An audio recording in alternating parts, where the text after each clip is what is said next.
Hello दोस्तों, कैसे हो आप लोग। आशा करता हूँ, उम्मीद करता हूँ आप लोग सब ठीक होंगे, स्वस्थ होंगे, मस्त होंगे। मैं जगदीश प्रजापति दोस्तों आप लोगों के लिए लेकर आ रहा हूँ वीडियो। दोस्तों वीडियो के अंदर बताने जा रहा हूँ कि अपनी पोल्ट्री फाइनल दोस्तों 26 दिन की रेडी है, 27वां दिन अन्नी में चल रहा है। ठीक है, अब बात करें दोस्तों अभी इस मौसम की, तो भाई मौसम में दोस्तों बदलाव आने की वजह से दोस्तों अभी मॉडलिटियाँ बहुत ज़्यादा मतलब बढ़ रही है। मेरे ही नहीं दोस्तों, बहुत सारे फार्मरों के बढ़ रही है। जैसे मान लो कि फार्म हो रहा है 20-22 दिन का, 23 दिन का, किसी के 28 दिन का, किसी के 32 दिन का। क्योंकि दोस्तों अभी जो ये बच्चा डला था ना, जिस फार्मर भाई के पास बच्चा है 20 दिन से ऊपर के, तो जैसे 20 दिन पहले बच्चा डला हुआ था तो वो दोस्तों थोड़ा नॉर्मल सर्दी के अंदर डला हुआ था। तो उसके अंदर क्या है कि 2-4 दिन, कोई फार्मर ने 7 दिन बट्टी चलाई है, किसी ने 4 दिन बट्टी चलाई है, किसी ने 8 दिन तक बट्टी चलाई है। तो उसकी वजह से क्या होता है कि जो बच्चा सर्दी के अंदर डला हुआ है ना, वो बच्चा अभी धूप सहन नहीं कर पा रहा है। देखो बात करते हैं सीधा डायरेक्ट दोस्तों अपन मैनेजमेंट के ऊपर। अगर आप मैनेजमेंट के अंदर नहीं समझ पाओगे तो अपनी दोस्तों मॉडलिटी रिकवर नहीं हो पाएगी। जैसे बच्चा बड़ा होएगा ना आपका, 25 दिन हो या 28 दिन हो या 32 दिन या 35 दिन। क्योंकि इस समय पे क्या होता है कि जितना आप समझते हो कि यार इतना तो अभी हीट ही नहीं है, इतना अभी टेम्परेचर नहीं मतलब बढ़ रहा है। जैसे कि मान लो कि अभी अपना 32-33 डिग्री टेम्परेचर जा रहा है अभी, और आप सोच रहे हो ये काम कितना कर रहा है। जो भी 32-33-34 डिग्री टेम्परेचर जा रहा है ना, तो ये काम कितना कर रहा है, 40-42 डिग्री का काम कर रहा है दोस्तों अभी इन बच्चों के अंदर। क्योंकि ये सर्दी के अंदर डले हुए बच्चे थे, इनको इतना अनुभव नहीं है कि इतनी सर्दी भी, इतनी गर्मी भी अपने को सहन करनी पड़ेगी। तो इसके लिए दोस्तों अपने को करना क्या होता है कि मैनेजमेंट में बदलाव लाना होगा। जैसे रात में ठंड रहती है तो रात में आप हमेशा नोटिस कर लेना कि मॉडलिटी आपको कम देखने को मिलेगी।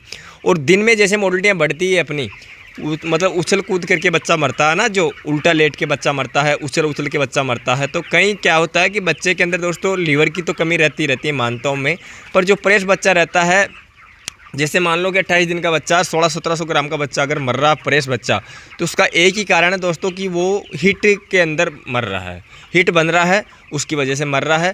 तापमान पड़ रहा है तो तापमान को सहन नहीं कर पा रहा, सीधी सी बात है। तो अभी इस गर्मी के जैसे अपना 1-2 डिग्री रोज़ टेम्परेचर बढ़ता जा रहा है, तो इस टेम्परेचर में क्या है बच्चा सहन नहीं कर पाता। तो इसके लिए अपने को करना क्या होगा, एक तो नीचे से लेटर होता है, एक हाथ होता है ना बच्चे की बीट, इसको बाहर निकालना होगा। इससे उसको 40% रिलीफ मिल जाएगा, यानी कि समझो कि ये नीचे से गर्मी है ना वो कम हो जाएगी।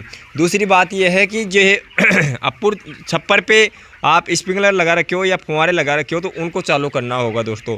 उनसे क्या होगा कि जो ऊपर का तापमान है वो कम होएगा दोस्तों। ठीक है, उसके साथ साथ अपने को अंदर के पंखे भी चालू करने होंगे। अब आज के और कल के मौसम को देखते हुए दोस्तों मैं वीडियो दे रहा हूँ आपको, क्योंकि अभी है ना मौसम अलग से चेंज हुआ है। दिन के अंदर हीट बनने लग गई है अपने, मतलब मेरा बच्चा 26-27 दिन का बच्चा है, किसी के फार्मर भाई जैसे मान लो कि 20-22 दिन का बच्चा है ना, वो भी आज मेरे से बात होती है तो वो ये बोलते हैं कि यार अभी भी इस कंडीशन में मतलब बच्चा हाँफ रहा है बहुत ज़बरदस्त दोस्तों। तो हाँफ रहने का मतलब यही है कि वो बहुत ज़बरदस्त हीट के अंदर है। अगर बच्चा स्टेज में चला जाता है ना, तो फिर ये समझो कि आपकी मॉडलिटी रिकवर नहीं हो पाएगी, सीधी सी बात है। तो अपने को सभी फार्मर भाई को करना क्या होगा कि मैनेजमेंट में चेंजिंग लाना होगा। जैसे कि रात में तो बच्चा बिल्कुल ठीक रहता है, फीड भी अच्छा ले लेता है, पर दिन के अंदर क्या होता है कि बच्चा ना मुंह खोल के बहुत ज़बरदस्त पंपिंग करता है, सांस लेता है, उसका मतलब सांस माता नहीं है। कुल मिला के बात ये है, नाक से वो सांस नहीं ले पा रहा पूरा। तो मुंह खोल के सांस लेने का मतलब ये है कि बच्चा बिल्कुल पूरा परेशान हो रहा है, बच्चे की बॉडी बिल्कुल हीट में आ रही है। तो बॉडी को अपने को नॉर्मल में लाने के लिए करना क्या होगा, ऊपर फुहारे चलाने होंगे। फुहारे चलाने से क्या होगा कि ऊपर की हीट है ना जो कम होएगी। फिर है जो इनको है ना हवा देनी पड़ेगी। हवा का मतलब ये है दोस्तों कि अगर अपने नॉर्मल तरीके से दोस्तों देखो प्रॉपर हम एक जगह जहाँ मेरे हवा चल रही है तो वो हवा आपके नहीं चल पाती है। मेरे दिन में बहुत ज़बरदस्त हवा चले तो मेरे तो इतना कोई पंखे को इतना नहीं है भाई पंखा चालू करूँ, ठीक है ना। पर बात ये है कि अगर आपके वहाँ पर अगर दिन के अंदर उमस देखने को मिलती है, हवा नहीं चल रही है, तो भाई वहाँ पर पंखा भी चलाना होगा आपको। अब बड़ा बच्चा हो गया तो पंखा का ऐसा करना दोस्तों कि लगभग 9-10 बजे के बाद पंखा चालू करो, और आपको शाम को वही 3-4 बजे बंद करना होगा, ठीक है ना। पंखा आप कंटिन्यू चालू रखोगे तभी जाके आपका बच्चा समझ पाएगा कि ऊपर से हवा मिलेगी अपने को, समझ रहे हो मेरी बात। और रही बात ऊपर के छान की, तो छान को भिगो के रखना है ऊपर को। जिस भाई के पास अगर छान भी नहीं है ना, तो ये टीन है, तो टीन को भी दोस्तों भिगो के रखना। कुल मिला के बात ये, उससे क्या होगा कि टेम्परेचर अपना मेंटेन रहेगा। टेम्परेचर मेंटेन रहेगा तो बच्चा इतना हाँपेगा नहीं, इतना मतलब स्ट्रेस नहीं दिखाएगा। अगर आपको मैं बता देता हूँ, अगर अपना इस कंडीशन में अगर स्ट्रेस दिखा रहा है तो इसके लिए दोस्तों इनके अंदर इम्यूनिटी लगाना होगा बच्चों के अंदर। अब इम्यूनिटी के अंदर कुछ भी लगा सकते हो आप। इसके लिए दोस्तों आपको मैं बता देता हूँ, सबसे एक नंबर पे देसी तरीका है एलोवेरा। समझ रहे हो मेरी बात को। अपने बच्चों में दोस्तों अगर 20-22 दिन या 24-25-26 दिन, 28-30-32 दिन का जैसे बच्चा है, तो उसके अंदर आपको एलोवेरा लगाना होगा सुबह के समय। जैसे बर्तन साफ होता तो 8-9-10 बजे के समथिंग एलोवेरा और नेप्रोटेक लगा दो। उससे क्या होगा, नेप्रोटेक से बच्चा पानी अच्छा लेगा, एलोवेरा क्या करेगा, शरीर में ठंड करेगा, और एलोवेरा इम्यूनिटी बना के रखेगा शरीर के अंदर, तो वो पंपिंग कम करेगा बच्चा और आपकी मोटिलिटी कम दिखाएगा दोस्तों। तो इसके लिए आपको मैं बता देता हूँ कि एलोवेरा की क्या डोज रहेगी और नेप्रोटेक की डोज क्या रहेगी आपकी, ठीक है ना। तो मैं भाई मंगाऊंगा कल, और कल से दोस्तों एलोवेरा चालू करूंगा। ज़्यादा नहीं पर 2 से 3 डोज तो लगाना है अपने को, ठीक है ना। तो छोटे बच्चों की दोस्तों, जैसे आप मान लो कि अगर आपके पास एलोवेरा है तो एलोवेरा का गूदा खाड़ना है, एलोवेरा लेना है कम से कम 1000 बच्चों में दोस्तों आधा किलो एलोवेरा लगाना है, ठीक है। अगर वो गूदे वाला अगर आपके पास पौधा है तो उसको छिलना है। छिलने के बाद उसका ऊपर का छिलका हटा के नीचे अंदर का गूदा आता है, उसको मिक्सी में पीस के फिर बच्चों में लगाना है। देखो अगर वो पौधा आपके पास है तो पौधा दोस्तों आधा किलो 1000 बच्चों में लगाना है, ठीक है, पीस के। उसका क्या छिलने के बाद दोस्तों 200, 300, 400 ग्राम रहेगा, तो 400 ग्राम आप देना है। 400 ग्राम आपको लगभग 300-400 ग्राम जो भी गिद्दा निकले वो।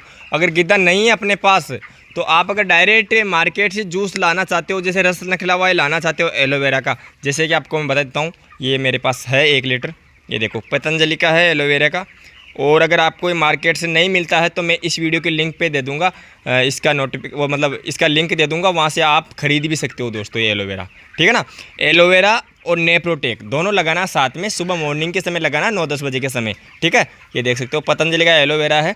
ये कितना लेना अपने को, अगर ऐसा रस ला रहे हो तो 1000 बच्चों में अपने को लगाना दोस्तों लगभग 100 से 150 ml बड़े बच्चों के अंदर।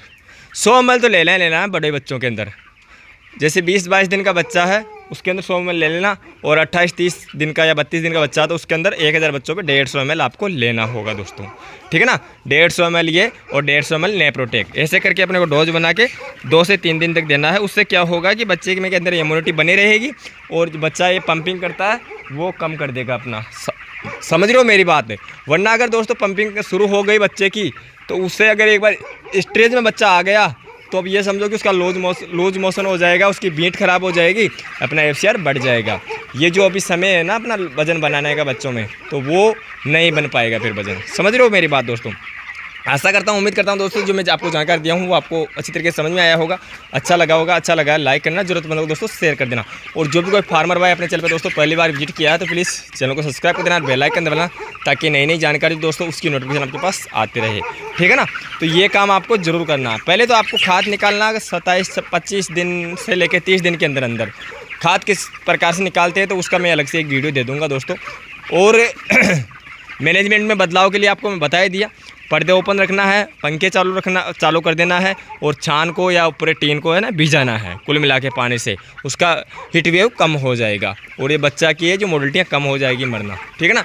और जिस फार्मर भाई के पास अभी छोटा बच्चा है 2-4 दिन का, तो भाई उसको है ना थोड़ा बोर्डिंग एरिया के अंदर कम रखो और वेंटिलेशन दो ताकि वो आगे जाके नुकसान नहीं पहुंचे।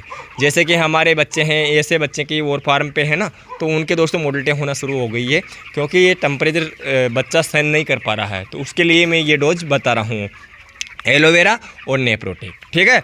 नेप्रोटेक क्या काम करती है, पानी ज़्यादा बच्चा उठाएगा नेप्रोटेक से, ये क्या काम करेगी, बच्चे के अंदर ठंडक पहुंचाएगी और इम्यूनिटी बनाए के रखेगी बच्चों के अंदर, ठीक है ना। दाना पानी अच्छा प्रॉपर बराबर लेता रहेगा, पंपिंग बच्चे की कम कर देगी, ठीक है। चलो भाई करते हैं इस वीडियो को दोस्तों यही एंड, मिलते हैं नेक्स्ट अगली जानकारी में। तब तक के लिए मेरे सभी किसान भाई को दिल से राम राम, जय हिंद, वंदे मातरम।